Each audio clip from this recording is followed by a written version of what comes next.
Welcome to Coffee with Democrats, a sensible platform for progressive conversations. Coffee with Democrats is a grassroots movement dedicated to hearing from Democrats, candidates, legislators, and friends from all political backgrounds who want great conversations.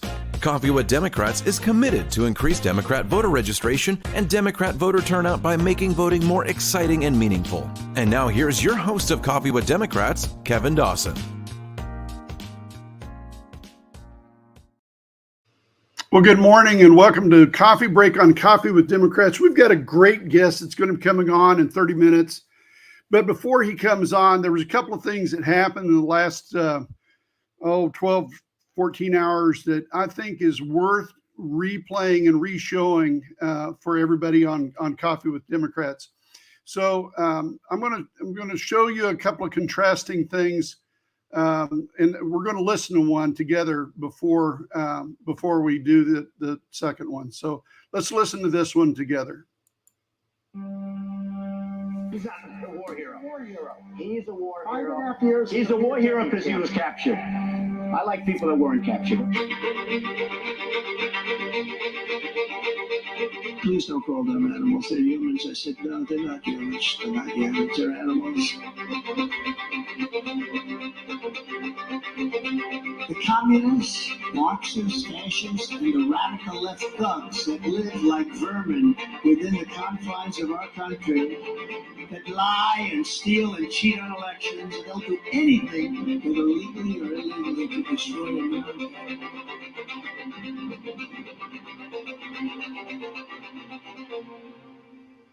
Written by a nice reporter. Now the poor guy, you got to see this guy. Oh, I don't know what I said. I don't remember. He's going like, I don't remember. Oh, maybe that's what I said. Do you believe in punishment for abortion? Yes or no, as a principle? The answer is that there has to be some form of punishment. For the woman? Yeah, there has to be some form.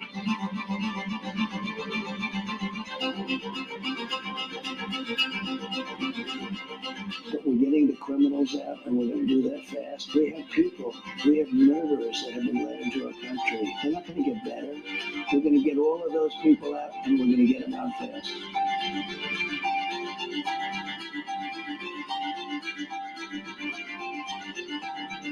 The 40 Wall Street actually was the second tallest building in downtown Manhattan, and it was actually, before the World Trade Center, was the tallest. And then when they built the World Trade Center, it became known as the second tallest, and now it's the tallest.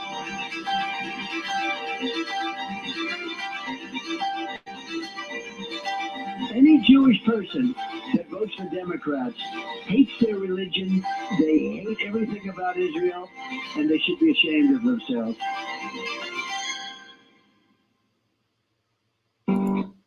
So that was the message that that we're hearing constantly from Donald Trump, and we hear this hate and this division constantly being pushed upon us all the time. I want to contrast this with the closing message in speech that was given last night on the south lawn of the White House. It's in the Ellipse, and if you've ever been there, it's the most beautiful place. It's overlooking the Potomac River. It's got the Washington Monument straight behind it. The Washington D.C. Mall, which extends east to west behind it, extends from the Capitol to the east all the way to the Lincoln Monument to the west. Again, it's just absolutely a gorgeous place, and it should be the cornerstone and the embodiment of the United States of America. This is what happened there last night. And we'll contrast this a little bit later to what happened on January 6, 2029. But look at this speech. Watch this, because I think it's really important for us to contrast the hate that we hear from Donald Trump. Good evening, America! Good evening, everyone. Good evening, and thank you for taking the time out of your busy lives.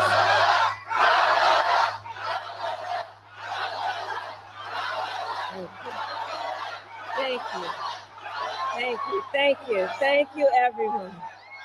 So listen, 1 week from today, you will have the chance to make a decision that directly impacts your life, the life of your family, and the future of this country we love.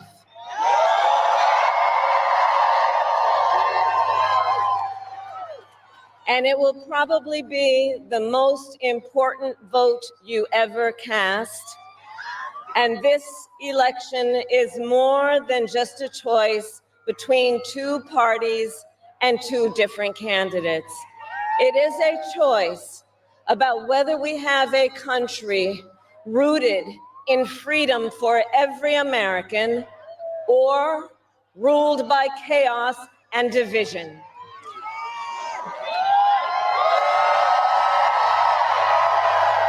Many of you watching have probably already cast your ballots.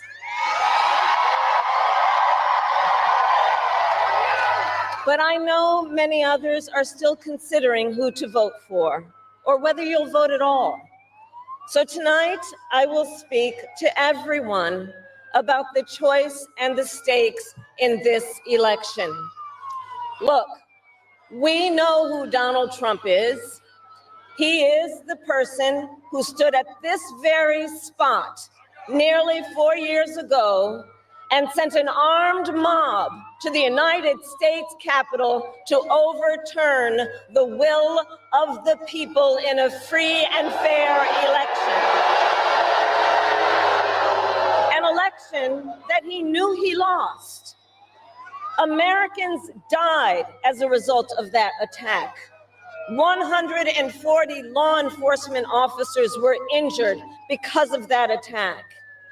And while Donald Trump sat in the White House watching as the violence unfolded on television, he was told by his staff that the mob wanted to kill his own vice president. And Donald Trump responded with 2 words: "So what?" America, that's who Donald Trump is. And that's who is asking you to give him another 4 years in the Oval Office. Not to focus on your problems, but to focus on his. And Donald Trump has told us his priorities for a second term. He has an enemies list of people he intends to prosecute. He says that one of his highest priorities is to set free the violent extremists who insulted those law enforcement officers on January 6th. Donald Trump intends to use the United States military against American citizens who simply disagree with him. People he calls, quote, the enemy from within. America, this is not a candidate for president who is thinking about how to make your life better. This is someone who is unstable, obsessed with revenge, consumed with grievance, and out for unchecked power. Donald Trump has spent a decade trying to keep the American people divided and afraid of each other. That is who he is. But America, I am here tonight to say that is not who we are. That is not who we are.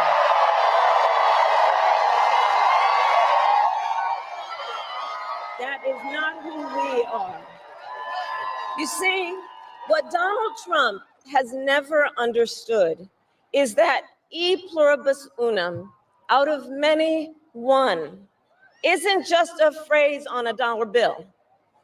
It is a living truth about the heart of our nation. Our democracy doesn't require us to agree on everything.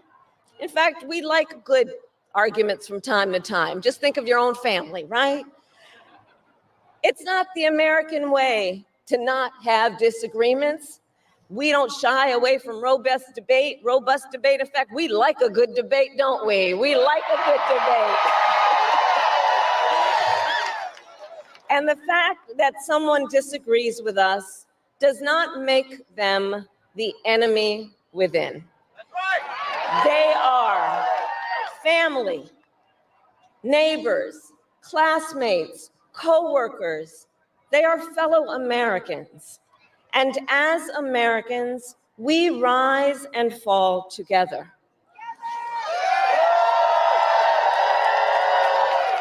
America, for too long, we have been consumed with too much division, chaos, and mutual distrust. And it can be easy then to forget a simple truth. It doesn't have to be this way. It doesn't have to be this way. It is time to stop pointing fingers. We have to stop pointing fingers and start locking arms. It is time to turn the page on the drama and the conflict, the fear and division. It is time for a new generation of leadership in America.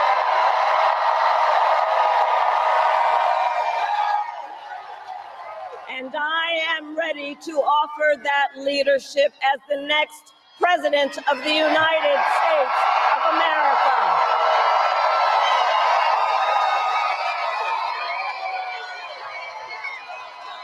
Now look, let me say, I recognize this has not been a typical campaign. Even though I've had the honor of serving as your vice president for the last 4 years, I know that many of you are still getting to know who I am. Well, let me tell you, I am someone who has spent most of my career outside of Washington, D.C., so I know that not all the good ideas come from here.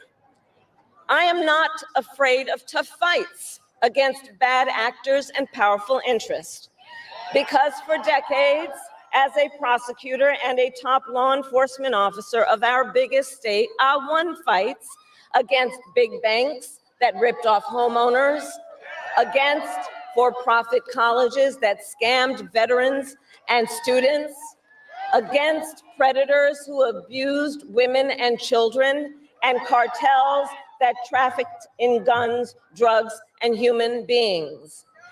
And I did this work because for as long as I can remember, I have always had an instinct to protect.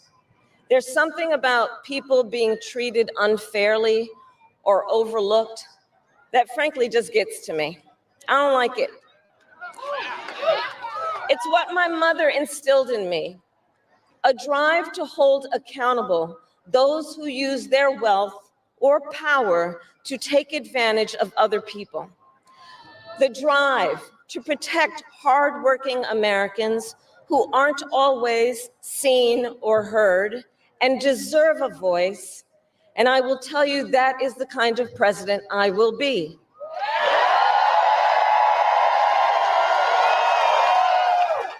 And look, I'll be honest with you, I'm not perfect. I make mistakes, but here's what I promise you. I will always listen to you, even if you don't vote for me. I will always tell you the truth, even if it is difficult to hear. I will work every day to build consensus and reach compromise to get things done. And if you give me the chance to fight on your behalf, there is nothing in the world that will stand in my way.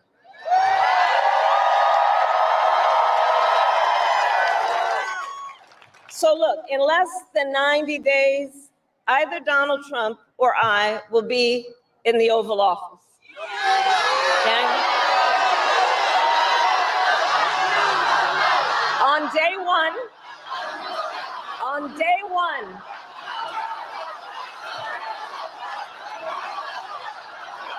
and on day one, if elected, Donald Trump would walk into that office with an enemies list. When elected, I will walk in with a to-do list full of priorities of what I will get done for the American people. And I will work with everyone, Democrats, Republicans, and independents, to help Americans who are working hard and still struggling to get ahead. I have been honored to serve as Joe Biden's vice president. But I will bring my own experiences and ideas to the Oval Office. My presidency will be different because the challenges we face are different. Our top priority as a nation 4 years ago was to end the pandemic and rescue the economy. Now, our biggest challenge is to lower costs that were rising even before the pandemic and that are still too high. I get it. I still remember our mother sitting at that yellow Formica table, late at night, cup of tea in hand, a pile of bills in front of her, trying to make it all work. And I've heard from so many of you who are facing even greater financial pressures. Donald Trump's answer to you is the same as it was the last time. Another $1 trillion in tax cuts for billionaires and big corporations. And this time, he will pay for it with a 20% national sales tax on everything you buy that is imported. Think about it. Clothes, food, toys, cell phones. A Trump sales tax that would cost the average family nearly $4,000 more a year. And on top of that, you will pay even more if Donald Trump finally gets his way and repeals the Affordable Care Act, which would throw millions of Americans off their health insurance and take us back to when insurance companies had the power to deny people with pre-existing conditions. Well, we are not going back. We are not going back.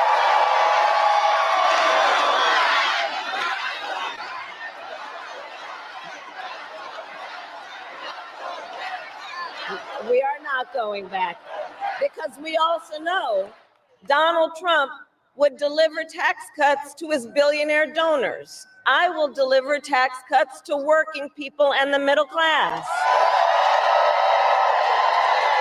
I will make sure you have a chance not just to get by, but to get ahead. Because I believe in honoring the dignity of work. I will enact the first ever federal ban on price gouging on groceries, cap the price of insulin, and limit out-of-pocket prescription costs for all Americans. I will fight to make sure that hardworking Americans can actually afford a place to live. I'll never forget how our mother saved up and how excited she was when she could finally afford to buy our first home. I remember how excited she was. And I know that owning a home is not only a measure of financial security, it's about the pride of your hard work. And as president, I will fight to help first-time home buyers with your down payment take on the companies that are jacking up rents and build millions of new homes. For years, we have heard excuses about why America can't build enough housing. Enough with the excuses. I'm going to cut the red tape and work with the private sector and local governments to speed up building and get it done. And the cost of housing isn't the only financial pressure on middle-class families. I have met so many young people who have a natural desire to parent their children well, but not always the resources to do it. So I'll fight for a child tax credit to save them some money, which will also lift American children out of poverty. work to lower the cost of childcare, which is out of reach for too many working families today. And for too many people in the sandwich generation who are raising young children and taking care of a parent, juggling all of it is extremely difficult.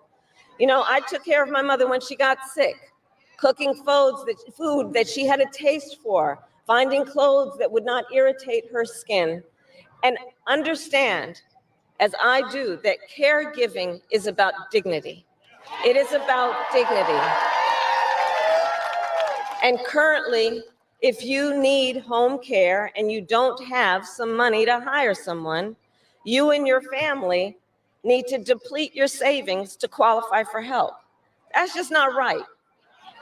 So we're going to change the approach and allow Medicare to cover the cost of home care so seniors can get the help and care they need in their own homes. Now, Donald Trump has a different approach. He tried to cut Medicare and Social Security every year he was president. Look, I believe that when people have worked hard their entire life, they deserve to retire with the benefits they have earned. And I believe in the fundamental freedom of Americans to make decisions about their own bodies and not have their government tell them what to do.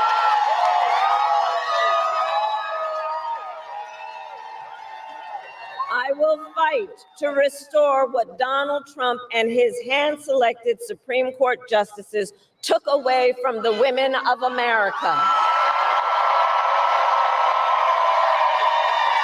That today, 1 in 3 women in America, think about it, 1 in 3 women in America lives in a state with a Trump abortion ban, many with no exceptions even for rape and incest. The idea that a woman who survives a crime of a violation to her body should not have the authority to make a decision about what happens to her body next, that is immoral. That is immoral. And Trump's not done.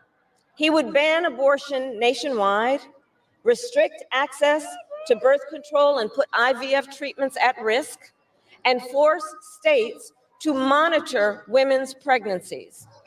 Just Google Project 2025 and read the plans for yourself. And look, I think we all know one does not have to abandon their faith or deeply held beliefs to simply agree the government should not be telling her what to do with her body. Not the government.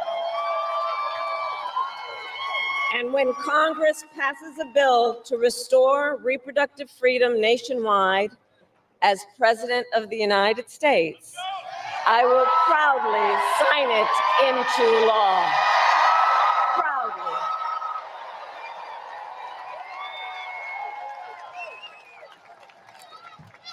And look, on another subject, politicians have got to stop treating immigration as an issue to scare up votes in an election, and instead treat it as the serious challenge that it is that we must finally come together to solve. I will work with Democrats and Republicans to sign into law the border security bill that Donald Trump killed. When I was Attorney General of a border state, I saw the chaos and violence caused by transnational criminal organizations that I took on. And when I am president, we will quickly remove those who arrive here unlawfully, prosecute the cartels, and give Border Patrol the support they so desperately need. At the same time, we must acknowledge we are a nation of immigrants. And I will work with Congress to pass immigration reform, including an earned path to citizenship for hardworking immigrants like farm workers and our dreamers. As Commander-in-Chief, I will make sure America has the strongest, most lethal fighting force in the world. Donald Trump, on the other hand, has shown his contempt for our nation's heroes, calls them suckers and losers, called a 4-star Marine general a, quote, lowlife. I will always honor, never denigrate, the service and sacrifice of our troops and their families, and fulfill our sacred obligation to care for them. I will strengthen, not surrender, America's global leadership. And I will stand with our friends because I know that our alliances keep American people safe and make America stronger and more secure. Look, world leaders think that Donald Trump is an easy mark, easy to manipulate with flattery or favor. And you can believe that autocrats like Putin and Kim Jong-un are rooting for him in this election. I will always uphold our security, advance our national interest, and ensure that the United States of America remains, as we must forever be, a champion of liberty around the world.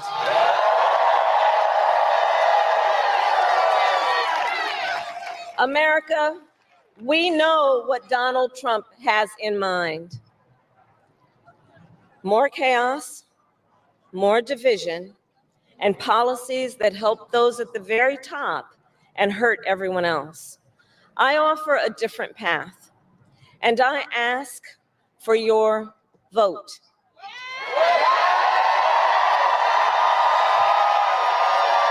And here is my pledge to you. I pledge to seek common ground and common sense solutions to make your life better. I am not looking to score political points. I am looking to make progress. I pledge to listen to experts, to those who will be impacted by the decisions I make, and to people who disagree with me. Unlike Donald Trump, I don't believe people who disagree with me are the enemy. He wants to put them in jail. I'll give them a seat at the table.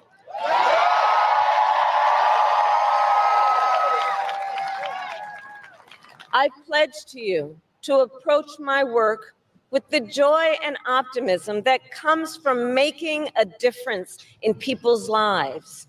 And I pledge to be a president for all Americans.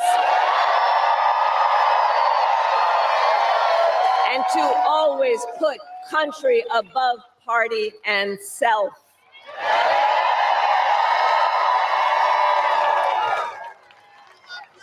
I love our country with all my heart. And I believe in its promise because I've lived it. I grew up as a child of the civil rights movement.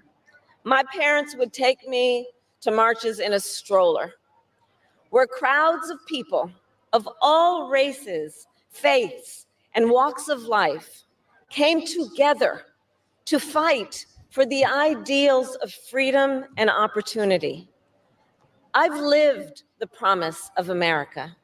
I saw how hard our mother worked to give her daughters the same chances this country gave her. Growing up, I was blessed to have family by blood and family by love, who instilled in me the values of community, compassion, and faith that have always defined our nation at its best. I've lived the promise of America.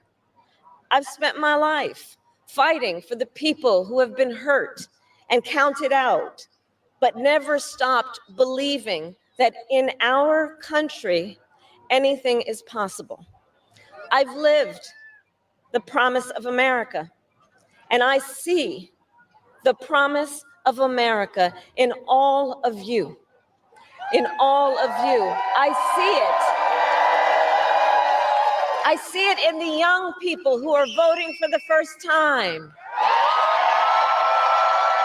who are determined to live free from gun violence and to protect our planet and to shape the world they inherit. I see it in the women who refuse to accept a future without reproductive freedom.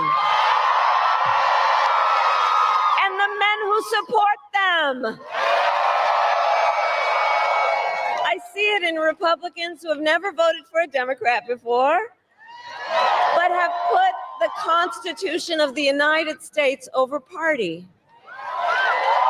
I've seen it in Americans different in many respects, but united in our pursuit of freedom, our belief in fairness and decency, and our faith in a better future. America, I know the vast majority of us have so much more in common than what separates us. I know it. And that's why I am in this race, to fight for the people, just like I always have.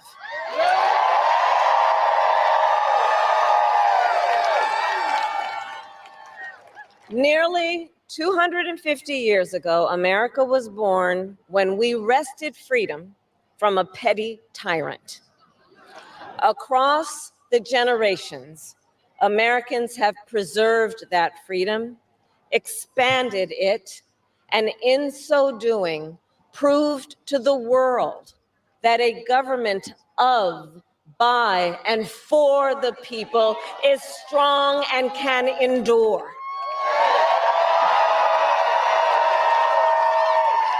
And those who came before us, the patriots at Normandy and Selma, Seneca Falls and Stonewall, on farmlands and factory floors, they did not struggle, sacrifice, and lay down their lives only to see us cede our fundamental freedoms. They didn't do that only to see us submit to the will of another petty tyrant. These United States of America, we are not a vessel for the schemes of wannabe dictators. The United States of America is the greatest idea humanity ever devised. A nation big enough to encompass all our dreams, strong enough to withstand any fracture or fissure between us, and fearless enough to imagine a future of possibilities. So America, let us reach for that future. Let us fight for this beautiful country we love. And in 7 days, we have the power, each of you has the power to turn the page and start writing the next chapter in the most extraordinary story ever told. I thank you all. God bless you, and may God bless the United States of America. Thank you.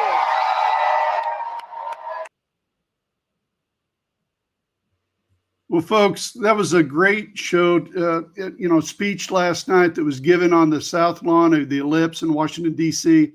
It was held in front of the largest crowd ever for a campaign speech in the history of the United States. There was over 75,000 people who were there. And it's so exciting to have that opportunity to watch that again this morning and to share that with you. But we've got also something else in this state that we have to be very aware of, and we have to be very, very cognizant of. Today is the first day of voting that starts today. Early voting starts today, 8 a.m. It's going to continue on through Saturday. Take advantage of that opportunity. Go out and vote.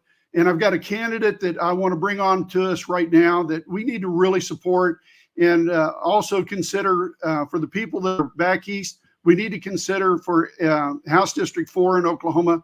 We need to consider Chris Wier. So I'm going to bring him onto the stage. Good morning, Chris, and welcome to Coffee Break on Coffee with Democrats. I'm telling you, we're fired up. We're excited. We want to vote for you. Tell us a little bit about how we can do that. Yeah, thank you so much for having me this morning. Let me start by just saying I don't know how I am going to follow up what Vice President Harris had to say. It was a phenomenal speech. It also brought me to tears. It's the second time I've been able to watch it, but there's something about that woman that brings hope into the room, and we're seeing that in Cherokee County. So my name is Christopher Wier. I'm running for House District 4 against Bobette Culver. It's over here in Cherokee County, mostly Tahlequah area. It's been great. We've been knocking doors and sending postcards. We've got a phone bank this weekend while we're also knocking some more doors. So it's been great. I'm a first-time candidate. I'm realistic. I know that long-term goals are kind of the idea, right? Here in Oklahoma, we're currently rebuilding our political infrastructure in the Democratic Party. So it's very important that we have candidates all across the state who are getting that first-time experience. And I'm sure, as you know, that I am not the first one on here this cycle that is a first-time candidate. So Sure. It's very exciting to see the energy on the ground. I just drove by the polling place here in Cherokee County.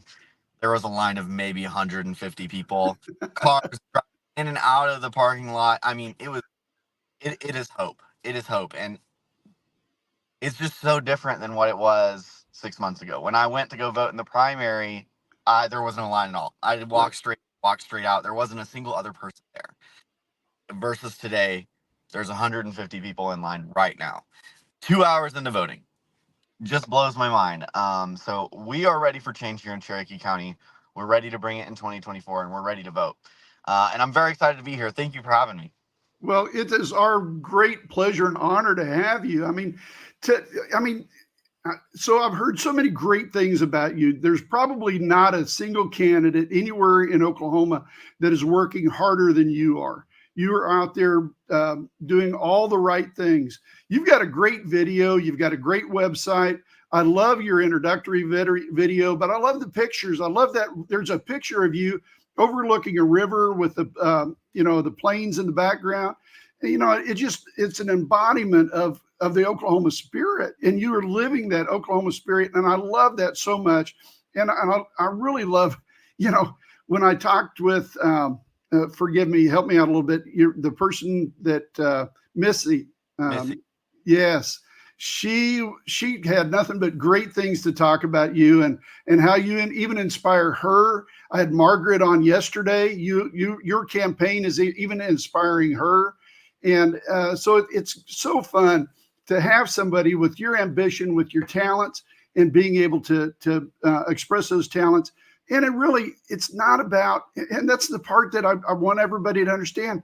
You have been taking this campaign. It's not about you, but it's about how you can help others, how you can see the vision of the people in Cherokee County and House District 4 and being able to enact their vision up in the Capitol in Oklahoma City, and how you can be their representative to help facilitate those changes. And that's what I love about you and your campaign. So, you can talk about those things, talk about, how people can help you, and talk about, the excitement that you're having whenever you do the door knocks and things like that. So I'm going to turn it back over to you and continue to talk about, the things you want to talk about.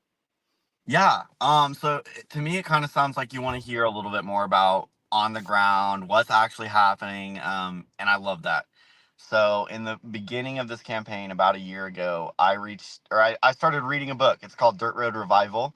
It's by Chloe Maxman and Canyon Woodward. And that book is all about running in rural spaces. It teaches you how to build community in a space that might not necessarily have community. Tahlequah is rich with community. Do not get me wrong. But we have worked very hard to establish community, and that's been the goal. So we've got 40 to 50-ish volunteers who have been working on this campaign, whether they're driving door knockers, knocking doors themselves, writing postcards, showing up to events. It's so awesome. specifically because when I talked to my campaign consultant, he works in Oklahoma City as well. They're talking about how they might have 5 or 6 people show up to door knock, and we're getting that same more rate of return here in Cherokee County with just our volunteers. So it's been great. Lots of people are asking about, where is Gen Z? Where is millennials? Over here in Cherokee County, they're knocking doors. They are writing postcards. They're talking to their friends. They're bringing friends to vote. They're making plans to vote. They're doing all of the groundwork, right? It has truly been magnificent. Being on the doors, getting to Right. talk to people where they're at is a privilege that's not lost on me, right? Sure. Not everyone gets that opportunity to go and knock doors. Not every candidate goes and knocks doors. Not every political party suggests that their candidates do that. So having this opportunity, getting to know the community that I've lived in for years, getting to be viewed in a way that is greater than myself is super humbling, but it's so important to this race. And it's still a little weird. Like, I'm still trying to figure out how to navigate the nuance of it all. Like, I'll have people come up to me and they are so I was at an event for Help in Crisis, which is a domestic violence shelter here in Tahlequah, and tribal counselor Candace Atihi walked up to me and she said, "Hey, Chris, I was just thinking about you today." And I was like, "Oh, really? What's up?" And she was like, "Well, I just mailed in my mail-in ballot and had a chance to mark your name."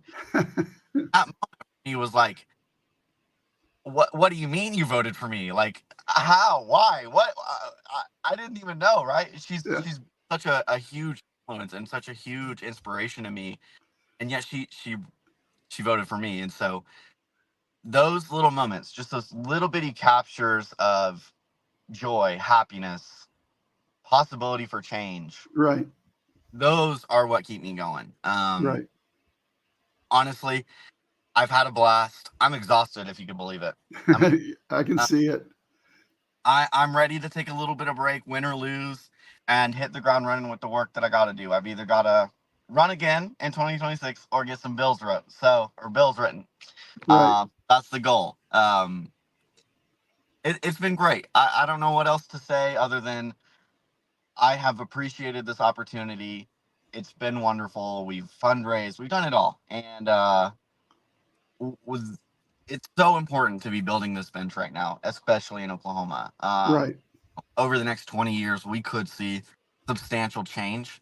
I'd personally love to see this substantial change between now and 2030, but I'm also realistic, right? So Sure. we're going to keep working. We're going to keep recruiting candidates. We're going to keep doing our efforts to flip Oklahoma to a place where we can actually have our voices heard. Right. And that's the goal. And I keep telling this I don't want to say every single time I have a show, but I keep talking about this so often that, having a supermajority is really detrimental to every state that has a supermajority, whether it's a Democrat supermajority or like we have here in Oklahoma, where it's a Republican supermajority. Supermajorities are not good places because we're siloed. And in this particular case, there's so much corruption that's going on within the government, and it's led by the governor, by the superintendent of public instruction, and it goes on down to our corporation commissioners. Every level of our government, including our legislators, we're seeing corruption take over and really harm the people. And this is no longer a state of we the people. It's a state of we the special interests. And that's what's killing Oklahoma. That's why nobody wants to come here. That's why companies don't want to come here. It's because these special interests have locked up all of the great things. We have Betsy DeVos and all of her organizations that are hurting our school districts, and they've put in place this tool, this puppet, Ryan Walters, that is continuing to drive that down. When companies are wanting to come to a state, there are a couple of things that they're looking for. Number one, they need infrastructure. Number two, they need a place for the workers. And we're not providing that. We're not providing a place where there's very good housing. We're not providing good health care for the families. We're not providing public schools for the kids to be able to go to those schools. We are lacking, and we're falling behind all the other states. In really the two lowest states in the United States, it seems like, is Louisiana and Oklahoma. And the reason we're doing that is because of the super Republican supermajority. And if we can just have parity, that's what my goal is. If we could just have parity, just like you said, to be able to have our voices heard, it's just going to make it so much easier. For then we have to start working for the people and not the special interest groups again. And that's what I love about your campaign and your philosophy that you just expressed. So, please carry on. And, this isn't about me talking. This is about you. I want people to hear more of you. Yeah, so you actually touched on something that's really important, and it might even be an issue that we can tackle here in 2024.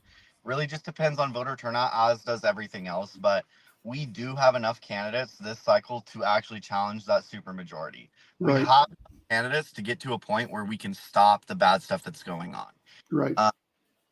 Some of the worst laws that are being passed in Oklahoma right now require a 3/4 majority. And that is super easy when 3/4 the majority already all agrees on everything, right? Right. So if we can get to that lucky number of 33, we can start making real movement. We can start getting bills passed. We can start getting legislation heard. We can start getting constituents heard. And you're so right. Supermajorities don't help anyone. There is no such thing as a good supermajority. But Oklahoma, we're also in a trifecta and a triplex, which means that all of our statewide officials are Republicans and all of our nationally facing representation is Republicans. Right. We haven't had a county go blue since 2000. That's very telling as to kind of what has happened in Oklahoma in the last 24 years. We are at a place right now where if we capitalize on the energy and on the movement and on this opportunity, we can start to reverse some of the damage that has been done. With those additional 13 Democratic representatives, we can begin the investigation on Ryan Walters to get him impeached. Right. That is something that I hear pretty much every day. Our education is abysmal. We need to get rid of Ryan Walters. The thing is, if we leave a supermajority Republican, they will not pass. They will not investigate. They will not impeach. Right. He will run for governor in 2026 without any kind of record to show that he has not done his job. Right. However, if we do what we're supposed to here in 2024, we show up to vote and we elect Democratic representation. Once we're at that 33, it's game on. It's Right. game on. We already got 25 Republicans who are on board with us. And for this investigation to start, we technically only need 51. Sure. So if you do the math, that is all we need. Now, we do need to widen our coalition, and we need to make sure that we have a base that can actually vote to impeach this person.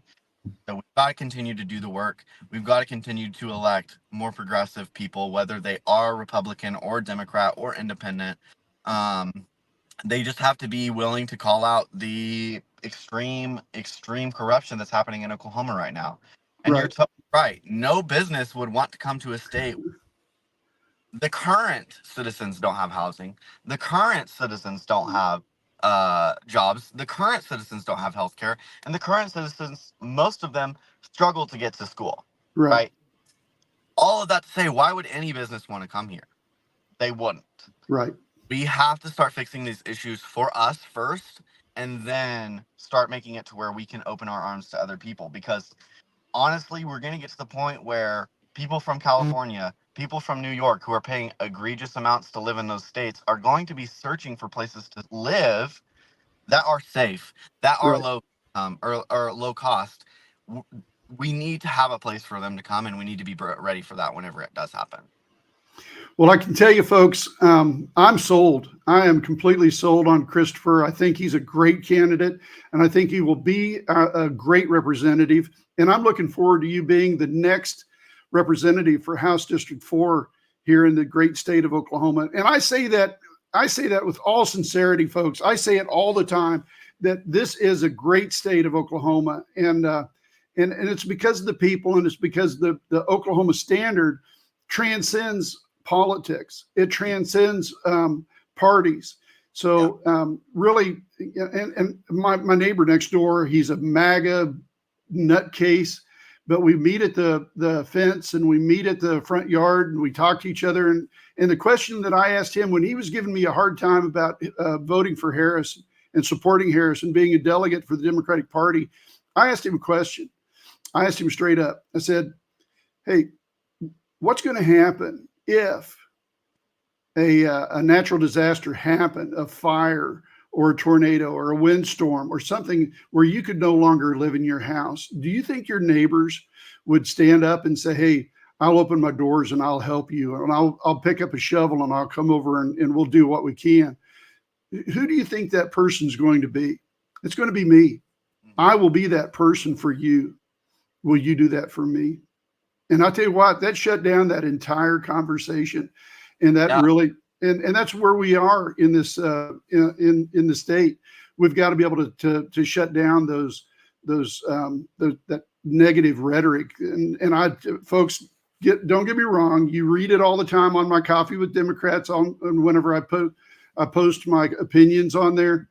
And sometimes I get pretty pissed off, and I say some things that don't adhere to what I just talked about. But I'm telling you, folks, we have got to support people like Chris. We've got to support that having the great neighbors. And this is by doing away with that supermajority, by ripping apart this negativity that's been taken over all of the Republicans in this MAGA movement. If we can rip that head off of that snake in this next election by voting for Kamala Harris and Tim Walz and for Chris Wier and for Missy and all the other people that we have supported so much and so hard on this channel, we're going to make some big changes in this state, and we can actually move forward very fast. I got one more thing that we got to add before we get off here, but we're going to jump off here really quick.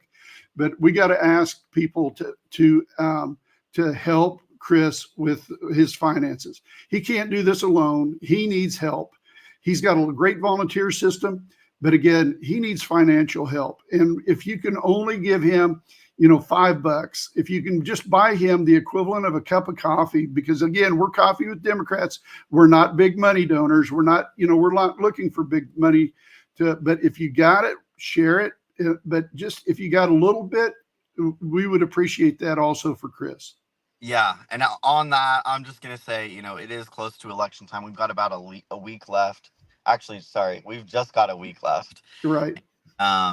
Any money that we get now will be going directly to voter contact. We will be texting and digital, and so your money will be used if given at this point. I know a lot of candidates already have most of their money allocated and things like that, but we have a little bit left that we're saving to do a text on election day. So if you want to add to that text, feel free to send some money to my Act Blue. I'd really appreciate it. So I believe this is statewide, and I don't have it pulled up here for your county, so I apologize. But in all of Oklahoma, Wednesday today, early voting started at 8 a.m. It goes until 6 p.m. We'll do that again tomorrow and Friday, and then we also have early voting on Saturday that is from 8 a.m. until 2 p.m. So please look up your voter locations. It's very easy to go and find that because you just go to the election portal. I just type in Oklahoma election. It's not department. It's just go Oklahoma elections, and it'll bring you to the portal. And that Oklahoma portal for elections, it'll ask you your first name, your last name, and day of birth. And by doing that, it'll give you your precinct, it'll give you your voting location, it'll give you everything that you need. But then it'll also, there's a little tab there's a whole bunch of them down there. But look for the one that says early voting, and it will tell you what your early voting location is closest to you. So, folks, thanks for joining us on Coffee Break with Coffee with Democrats. Chris, thank you for joining us this morning on this extended edition of Coffee Break. And we really appreciate you, and we wish you the best. And please stay in touch, because I really am interested in your future and how things continue to move on the east side of Oklahoma. Yes, we're doing the work, so I'll be sure to keep you all updated. Thank you again so much, Coffee with Democrats. I appreciate you all so much for taking this time to spend it with me. I'm going to head over to the Cherokee County Democratic headquarters and do some work. So it was great to be here, but I will see y'all next time. All right. Appreciate you very much. Senative. Yes, Representative. Yes, Representative Chris Wier. All right.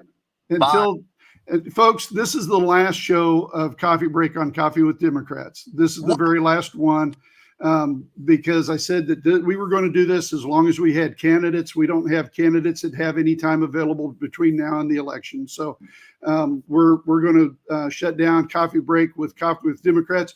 We're going to come up with another show after the election to see what will benefit all of the people. And just, it may be something a little bit different. It may be me sitting side by side with somebody with microphones in front of us and just having commentary and just talking about stuff.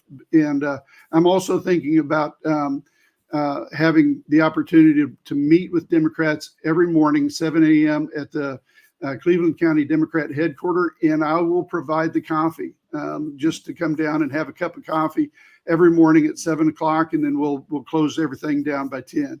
So anyhow, folks, thanks for joining us on Coffee Break with Coffee with Democrats. It's been a great ride, and I appreciate all the support of everybody who has been helping us in watching and supporting our candidates all the way across the United States and here in Oklahoma. So until the next time, folks, please be safe. Bye.